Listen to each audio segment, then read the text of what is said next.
అందరికీ నమస్కారం అండి. శ్రీలక్ష్మి అమ్మవారి భక్త మహాశైలారా, ఈ వీడియో మీకోసం. శ్రీలక్ష్మి అమ్మవారి పూనకం వచ్చే వాళ్ళని ఏమంటారో చెప్పేనా? పీఠాధిపతులు లేదా గణాచారి లేదా అమ్మస్వామి అంటారు. ఈ వీడియోలో వీళ్ళ గురించి తెలుసుకుందాము. శ్రీలక్ష్మి అమ్మవారి పీఠాలలో శ్రీలక్ష్మి అమ్మవారు ఇలా ఉంటుంది అని అచ్చం అమ్మవారి రూపంలో ఈ పీఠాధిపతులు అమ్మవారి అలంకరణ చేసుకుంటారు.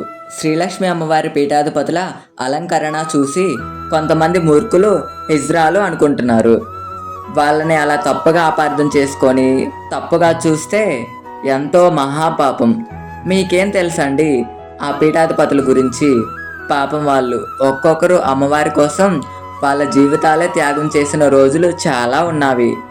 దయచేసి ఎవరు కూడా శ్రీలక్ష్మి అమ్మవారి పీఠాధిపతులను తప్పుగా చూడకండి. అవును పీఠాధిపతులారా, వాళ్ళు అలా తప్పుగా చూస్తున్నారంటే తప్పు మనది కూడా ఒక వైపు నుంచి ఉన్నది. మనం అలంకరణ ఎంతో చక్కగా చేసుకుంటావు, కానీ శాల్వా ఎవ్వరూ వేసుకోవటం లేదు. దయచేసి పీఠాధిపతులారా అందరూ శాల్వా తప్పనిసరిగా వేసుకోండి. ఆ శాల్వా మనందరికీ శ్రీరామ రక్ష.